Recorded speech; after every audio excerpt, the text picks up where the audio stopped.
শব্দ চয়ন করতো যাতে রাসূলের শান এবং বেয়াদবি হয়। এই রায়না শব্দের ব্যাখ্যা এসেছে, তাফসীরের মধ্যে এসেছে, এই আয়াতের শান নজুল এসেছে।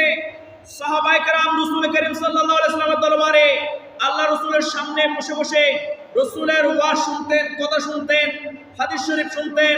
কোন বিষয় যখন ওনাদের বোধগম্য হতো, বুঝে না আসতো, তখন আমার রাসূলের কাছে আর জিজ্ঞেস করতেন, ইয়া রাসূলুল্লাহ, ইয়া হাবিবাল্লাহ, একটু রহমতের নেক নজর, একটু দয়ার নজর আমাদের দিকে দেখেন, আমরা এই বিষয়টা বুঝি নাই, আমাদেরকে বিষয়টা বলেন।